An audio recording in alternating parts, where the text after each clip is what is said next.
Welcome to the Cup of Joe Wrestling Show. Cup of Joe Wrestling Show? With Joey Harris. A podcast for the wrestling fan on the go. So take your favorite beverage of choice and join Joey as he takes a look at some of the biggest shows on the WWE Network.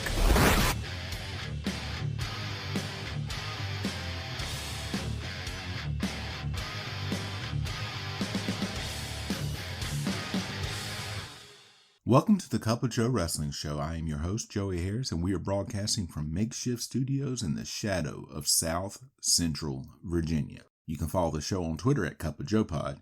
Email the show at cupofjoewrestlingshow@gmail.com. If you like the show, please leave a review on Apple Podcasts. I would really appreciate it, and it helps people to find the show. Folks, back here again, another week back in the saddle of the podcast. And right here at the beginning, I've been meaning to do this for a few weeks. I finally wrote it down so that I would remember it. A special shout out to everyone who's been listening to the show on Stitcher. I'm so sorry that they took that away as a listening platform. So I hope that you follow the show on some other platform. We're available on Apple Podcasts, Google Play, Spotify, most places that you get your podcast. So just a special shout out because I do know I had some very dedicated Stitcher listeners. I had a pretty good weekend. My wife and I went to a festival on Saturday and walked around and got our exercise and saw some great sights and bought some stuff and got some great food. So that was really nice. And Sunday, did some all-day shopping on Sunday. I was wore out by the end of the day, but always a good time to spend with my wife and just have a weekend doing some things that we want to do. Today we look at Halloween Havoc 92 from WCW. Halloween Havoc 92 was shown on pay-per-view on October the 25th, 1992 from the Philadelphia Civic Center in Philadelphia, Pennsylvania. There were 7,000 in attendance. We start out with our intro, and this is a pretty advanced computer graphics and animation for the time. Tony Schiavone and Bruno Sammartino welcome us to the show, and Sammartino says he is excited to be here. They run down the matches that could happen for Spin the Wheel. They then run down some of the other matches that are going to happen on the show. They talk about 2 referees being assigned to the NWA World Title match and wonder who Rick Rude's referee is going to be. They then throw it to Missy Hyde in the back. She says she hasn't found anything out yet, but hopes to get into Rick Rude's dressing room soon. She then throws it to ringside to Jim Ross and Jesse Ventura. Jim and Jesse talk about some of what's going to be on the pay-per-view, but I can't get over the fact that this is the second show in a row that I've done that took place in Philly, and I see the same people in the audience like Superfan Vlad and Hat Guy. This despite the shows being 2 years apart from each other. They talk about the matches on the wheel, they then throw it to Gary Michael Capetta. We start out with a 6-man tag team match, Arn Anderson, Bobby Eaton, and Michael Hayes versus the Z-Man, Johnny Gunn, and Shane Douglas. Oh look, 2 appearances in a row for Shane Douglas as well. Those people in Philly really know how to get around. Anderson and Gunn start the match. They lock up and drive to a corner. Break clean, but then Anderson slaps Gunn. He then hits Gunn with a big knee and a forearm and gets a cheer from the crowd. Anderson with a corner whip, Gunn with a leapfrog to avoid the charge and hits Anderson with a drop kick. Everything after the corner whip was sloppy looking, but Anderson sells like nobody else in the business, so he makes Gunn look like $1 million. Anderson with a knee to the midsection of Gunn, and Anderson goes up top. But Zink comes in and hits a drop kick to Anderson, and Anderson spills out to the floor. Douglas and Gunn hit the other 2 on the apron with drop kicks, and the heels all spill out to the floor. Anderson gets back in the ring. They lock up, and Gunn with a wrist lock to Anderson. He then tags Zink in, and Zink comes off the second rope with an elbow to Anderson.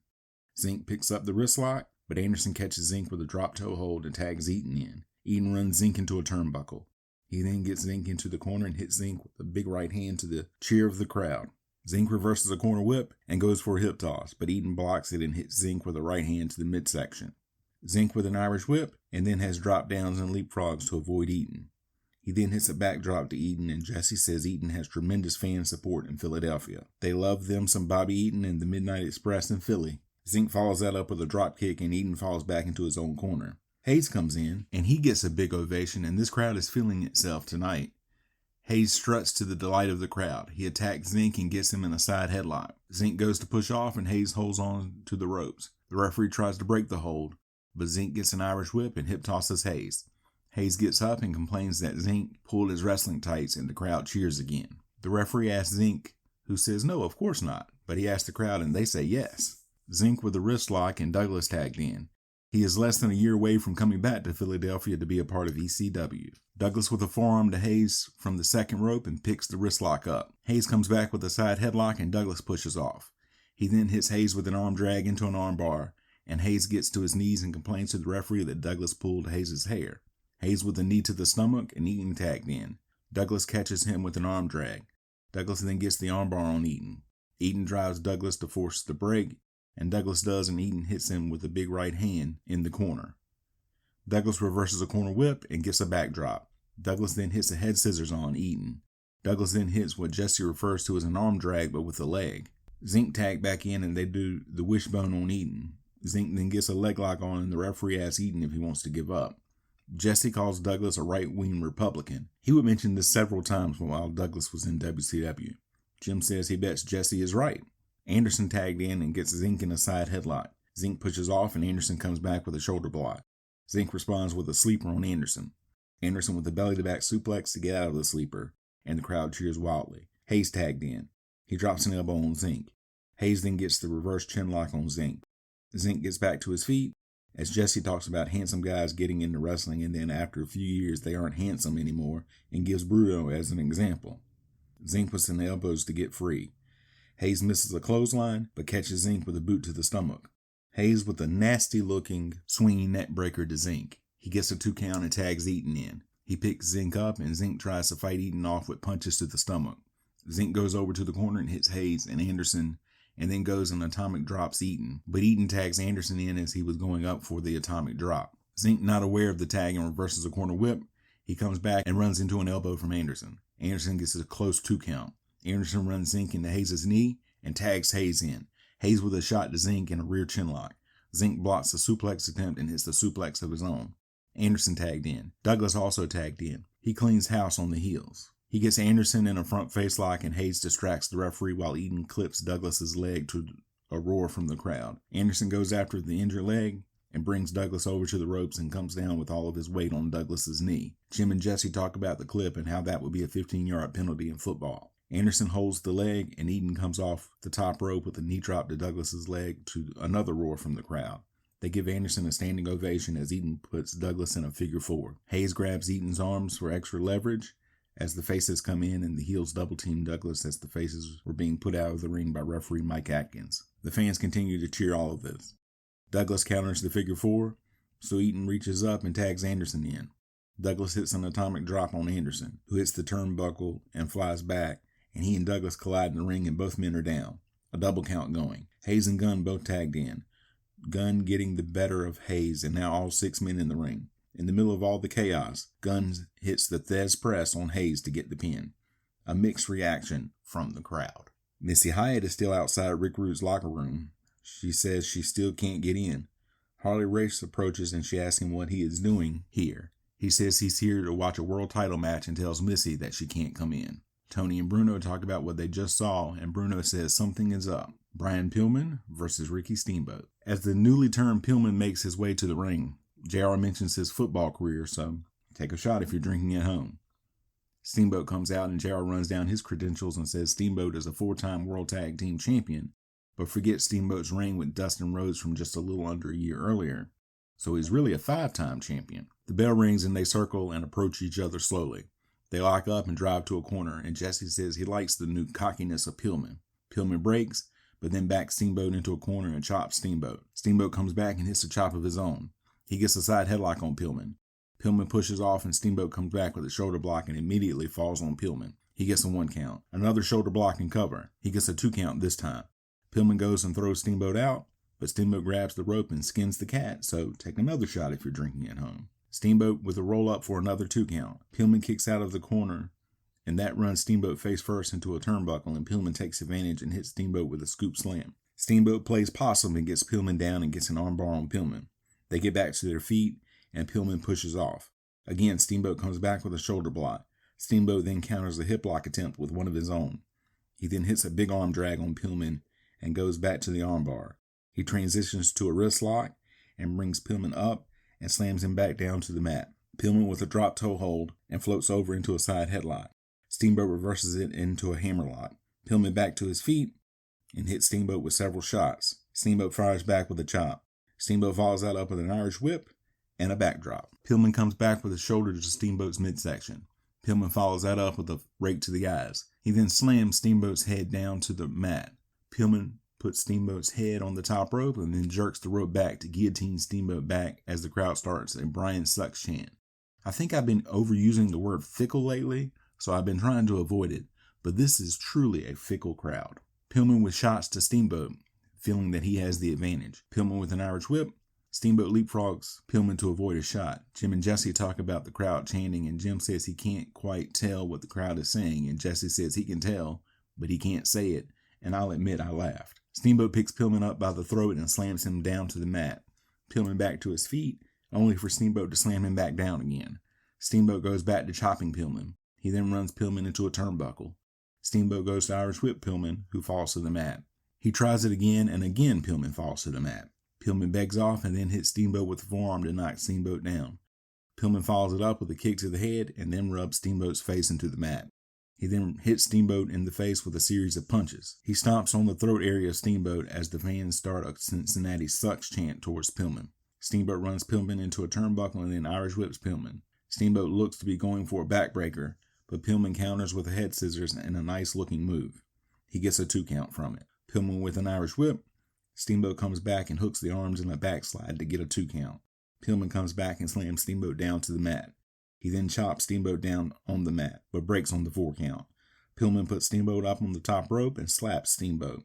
Pillman goes for the superplex, but Steamboat blocks the move. Steamboat slams Pillman down to the mat instead and jumps from the second rope to splash Pillman, but Pillman catches him with a drop kick as he is coming down. Pillman goes for some covers, but Steamboat gets his shoulder up. Pillman reverses an Irish whip. He gets Steamboat in a sleeper and then jumps on Steamboat's back. Steamboat goes towards the turnbuckle and drops down to run Pillman into the turnbuckle. Pillman holds on to the sleeper, so Steamboat goes to the opposite corner to do the same thing, and this time it works. Pillman rolls out to the apron and then guillotines Steamboat on the top rope. Pillman goes up top, but gets caught with a throat thrust from Steamboat. Steamboat then slams Pillman off the top rope. Pillman begs off and then rolls to the outside. Steamboat follows Pillman out, chops him, and throws him back in the ring. Pillman with a knee lift and a chop to Steamboat as he tries to come inside. They exchange chops. Steamboat knocks Pillman down and Pillman begging off. He goes to the outside and Steamboat follows him out and throws Pillman back in again. He gets Pillman down with a single leg as Pillman came over to attack Steamboat again. Pillman catches Steamboat with a knee and comes off the second turnbuckle on the Steamboat with a crossbody. He gets a 2 count. Steamboat reverses a move and gets a backbreaker on Pillman. Steamboat with a sunset flip off the top. He can't hold Pillman down for the pin, and Pillman goes to reverse with a roll-up. But Steamboat hooks Pillman's shoulders down using his legs and pins Pillman. Teddy Long is in Masa Chono's locker room. He has Kensuke Sasaki, Hiro Matsuda, and the president of the NWA, Mr. Sakaguchi, with him. Matsuda says that Chono has chosen Sasaki to be his referee for the world title match. Tony Schiavone is with Bill Watts to talk about the U.S. title match. Watts says that Harley Race is going to be Rick Rude's chosen referee for the NWA title match. Watts then talks about Steve Austin going after the tag team titles. If you know, folks, you know. Watts then says because of a threat from an injunction from Rick Rude, Big Van Vader will be Rude's surrogate in this match with Nikita Koloff. But Watts says Madusa is still barred from ringside, and if Vader loses, Koloff will be the new U.S. champion. United States Championship match. No disqualification and Madusa is barred from ringside. Big Van Vader representing Rick Rude versus Nikita Koloff. Vader comes out with Rude and Harley Race. Head of referees Ole Anderson informs referee Nick Patrick and Gary Michael Capetta that Rude and Race are also barred from ringside. They leave the ringside area as Patrick holds the belt up high. The bell rings and Vader bows up at Koloff, trying to intimidate him. Koloff does the same to Vader. This is a heavy power matchup. They exchange some heavy blows. Vader with big body and headshots to Koloff in the corner. Vader with a corner splash and a clothesline to rock Koloff down. The crowd is mixed on Vader, but he does have his share of fans. Vader throws Koloff out, but he lands on his feet. Koloff hits a crossbody to Vader's back for a 2 count after he turns Vader over, and that's a unique move that I had never seen before. He follows it up with a headlock. Vader comes out and hits more body shots to Koloff. Vader with a corner whip and splash, but Koloff moves out of the way and rolls Vader up for a 1 count. Koloff with a crossbody for a 2 count. Vader rolls out to the floor to regroup. Koloff follows Vader out and hits him with a double axe handle to the floor. Vader runs Koloff into the barricade. Vader hits Koloff with a chair, and some fan throws a beer at Vader, and Jesse rightly chastises the fan.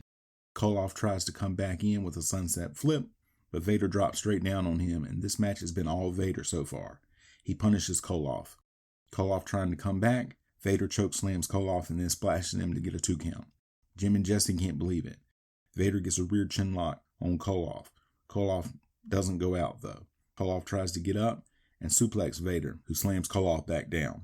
Koloff then does hit a suplex and starts to come back. He can't get Vader down. It takes 3 shoulder blocks to knock Vader down, and Koloff gets a 2 count. Koloff clotheslines Vader to the outside, and that excites the crowd. Koloff goes out after Vader and goes to hit him with the sickle, but Vader moves and Koloff hits the post instead. His shoulder is hurting, but he does get back in the ring. Vader goes after the injured arm. Vader hits the powerbomb and pins Koloff. The injury to Koloff is authentic, and this is his last match. Happy trails, Nikita. The crowd cheers Vader. We get a Starrcade 92 ad. Jim and Jesse talk about the Tag Team Championship match. Teddy Long talks to Steve Williams and Steve Austin. They say they are ready for the champions. Missy Hyatt talks to Dustin Rhodes and Barry Windham. They say there is no problem between them, and they are ready for Austin and Williams. World Tag Team Championship match. Barry Windham and Dustin Rhodes versus Steve Williams and Steve Austin. Rhodes and Williams start. Rhodes tries to knock Williams down but can't do it. Williams hits a series of 3-point stances and shoulder blocks, but Rhodes catches Williams with a lariat when he tries for it again. Windham tagged in. They battle for position. Even pace with both men trading moves. Rhodes tagged back in. Williams gets him down with a hammerlock. They trade moves and Williams with a wrist lock. Rhodes jumps over the top rope, causing Williams' hand to come down hard on the top rope as Rhodes lands on the ground. He follows it up back inside with a drop kick to Williams, and Williams wisely tags Austin into the ring. They lock up and Rhodes quickly tags Windham in. Austin with an advantage early and hits Windham with a nice drop kick. And I didn't think that Austin could do a drop kick. They go back and forth with excellent series of moves. Windham and Rhodes hit Austin with some elbows and shots as he bounces between them in the middle of the ring. He falls outside after a right hand from Windham. Austin gets back in and Windham gets a side headlock on and tags Rhodes in. Rhodes with a side headlock take over to Austin. There are 2 stories being told in this match. 1, can Windham and Rhodes get along as the two have been having problems with each other? And 2, Williams and Austin teaming up as a new team since Terry Gordy is now gone. Jesse talks about he and Adrian Adonis being a good team as the East-West connection. Even though they didn't always get along, it's what they do in the ring that counts. Austin gets Rhodes over for some 2 counts. Austin gets back to his feet and pushes off. And I noticed that here he isn't wearing knee pads, even though his legs would start to bother him later in his career. They go back and forth. They're having a hard-fought match so far. Rhodes gets a 2 count after a lariat. Windham tagged in and hits a lariat of his own, and the tag champs are looking good so far. Austin trying to fight back to get to his corner. Williams finally tagged in. He and Windham hit each other with some hard shots that wakes the crowd up. More back and forth action, and Austin tagged back in. Heels double team Windham to get him down. Austin gets several covers, but can only get 2 counts from it. Williams tagged back in. Windham gets Williams in a sleeper, and Williams gets to a turnbuckle and falls forwards to get out of the hole. And it looks like Windham went headfirst into the steel post with the move. Williams takes advantage and gets Windham down. Austin tagged in, and now they have cut the ring in half and are preventing Windham from making the tag. Austin gets Windham down, but only gets a 2 count. This is a good wrestling match, but the crowd isn't into it at all. Windham gets away, but is so out of it, he goes to the wrong corner and tags Williams. Austin then tags Williams, and Windham is in a lot of trouble. Windham kicks out at 2.5 after a Williams power slam.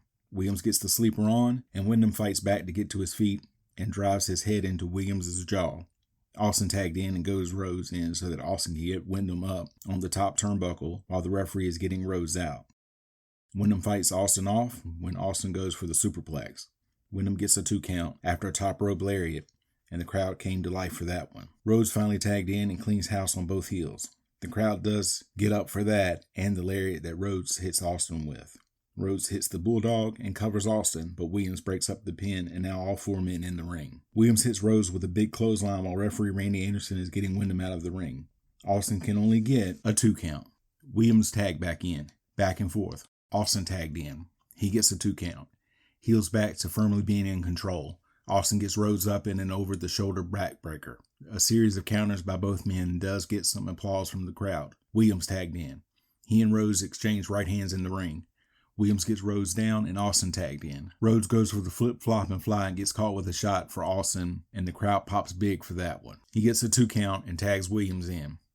He gets a 2 count after a float over suplex. Rhodes is bleeding. Rhodes fighting back but can't make the tag. Austin tagged back in. Quick tags by the heels, but they still can't get the pin. 5 minutes remaining as Williams has Rhodes in the sleeper. Rhodes gets out of the sleeper, but Austin tagged in. He gets a half crab on, and the announcers say that the time limit is working against the challengers as there are 3 minutes remaining. Rhodes finally tags Wyndham in, but the referee didn't see it and won't allow it. Heels double team Rhodes and throw him over the top rope as Randy Anderson was trying to get Wyndham out of the ring. Wyndham picks Austin up, and as he does, Austin's boots hit Anderson, knocking him out of the ring. Nick Patrick comes in to check on Anderson, and then Austin pins Wyndham with 2 minutes remaining. Anderson waves it off as Rhodes was the legal man, and Rhodes rolls Austin up for a count, and the crowd gets to its feet. They like that, but the 2 count is anticlimactic. Back and forth. Rhodes hits a pile driver. 20 seconds left. The match ends in a draw. Tony talks to Harley Race, Vader, and Paul Lee. Paul Lee says he's the one who engineered the whole thing. He gets interrupted by Madusa, who thanks Vader and Race. Paul Lee says that he's had it with her. He goes off on her and calls her inferior.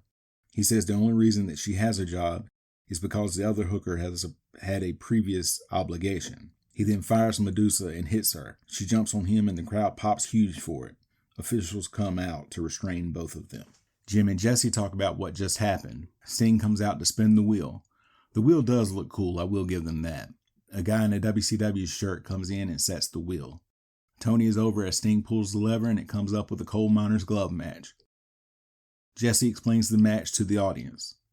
Gary Michael Capetta introduces some NWA officials and introduces Kensuke Sasaki and Harley Race as the 2 referees for the match. NWA World Heavyweight Championship match.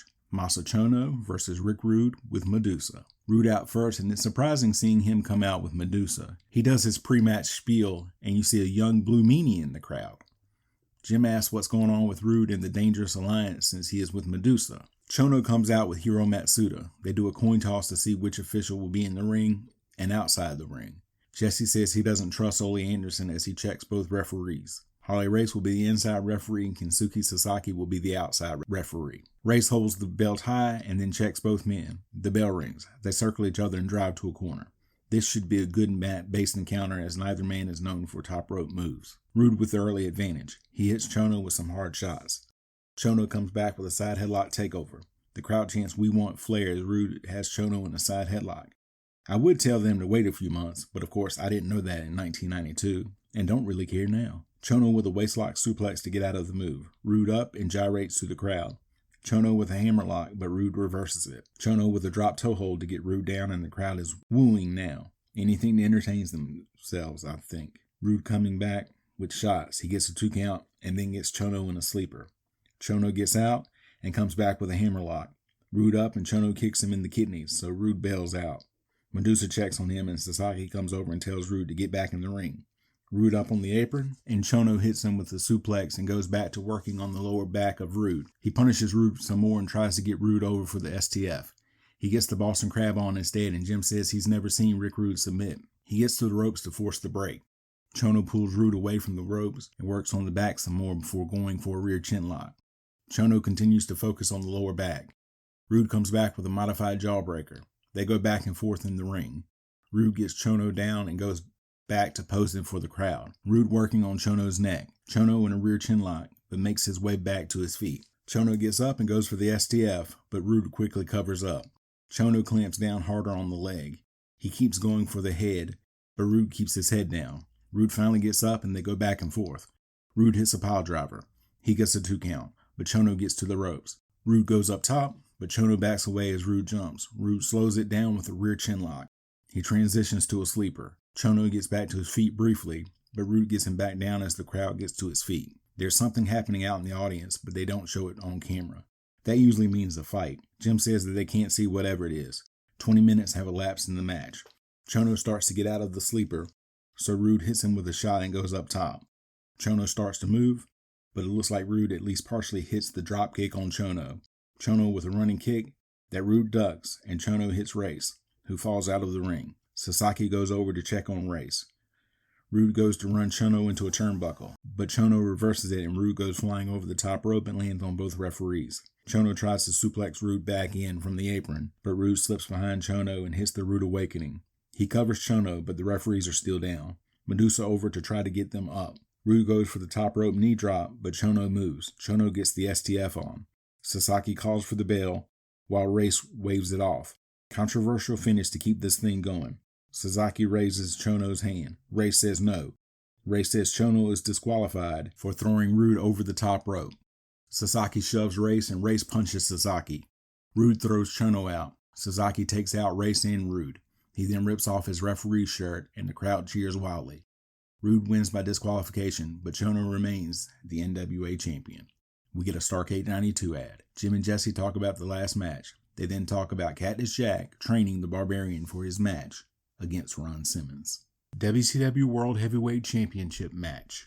Ron Simmons versus the Barbarian with Cactus Jack. When Simmons comes out, he has Teddy Long and a group of security bring him to the ring.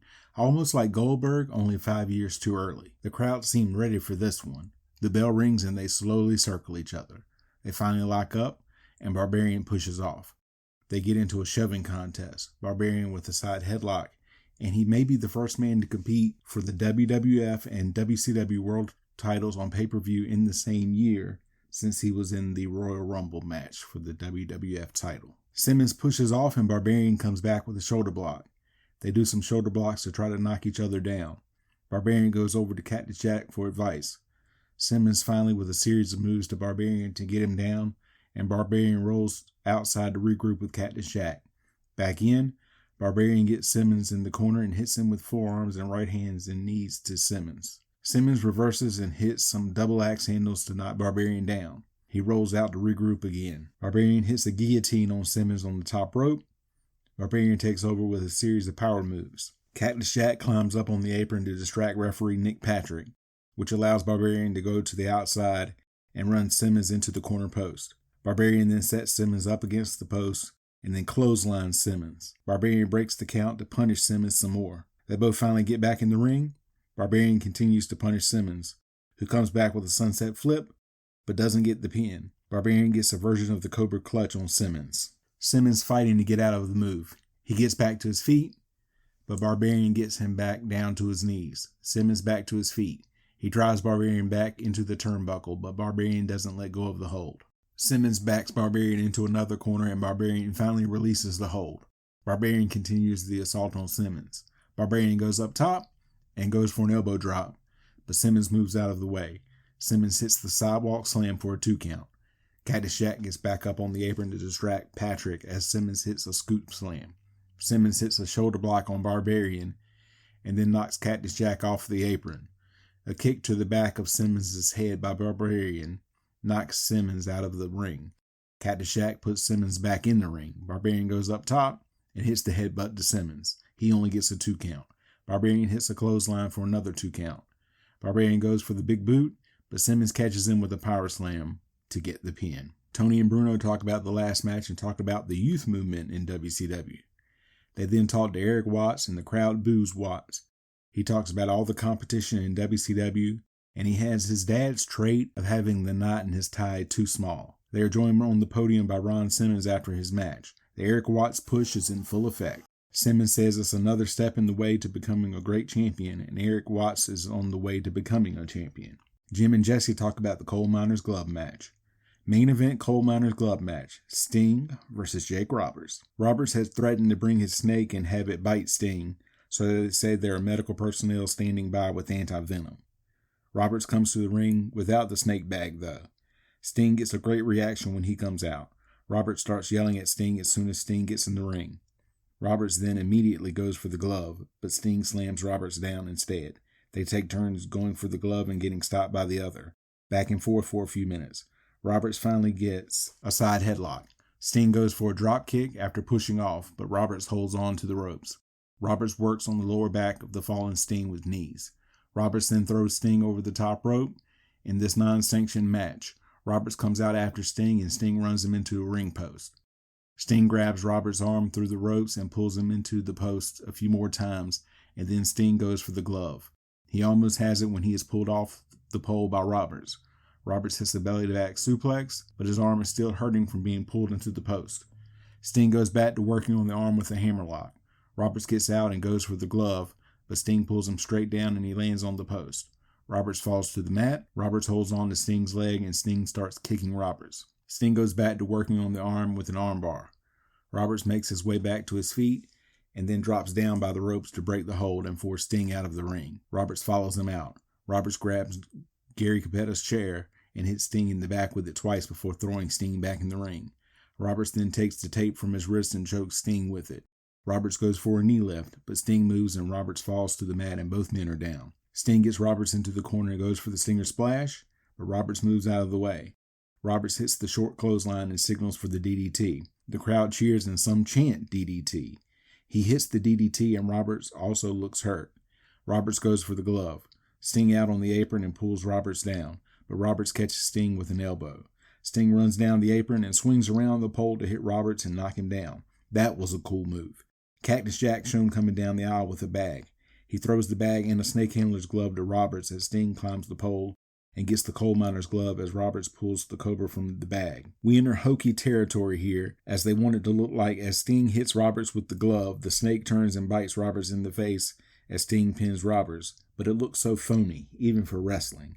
Roberts gets up, but still has the snake on his face as they say it is still biting him. Cactus Jack pulls Roberts out and the snake is now biting him on the cheek for real and Roberts is bleeding. I admire his determination. This is pretty much it for Roberts in WCW as Cactus Jack and Roberts scramble to the back. They say someone needs to get medical care for Roberts. Tony Schiavone and Bruno Sammartino talk about the main event and wonder if this is just the beginning of the war between Roberts and Sting. Short answer, no. Moving on. Jim and Jesse talk about the main event and then talk about Starrcade. They sign off from Philadelphia. We then get our end credits. Final thoughts. This was a show that had a lot of potential but couldn't pay it off. So long to Jake Roberts as WCW is adrift at this point. You can follow me on Facebook, Twitter, and Instagram at TheJoeyHarris. You can support the show at paypal.me/cupofjoepod. Thank you for joining me this week. This is Joey saying so long from the heart of Virginia. The Cup of Joe Wrestling Show is a production of Baby Kangaroo Media.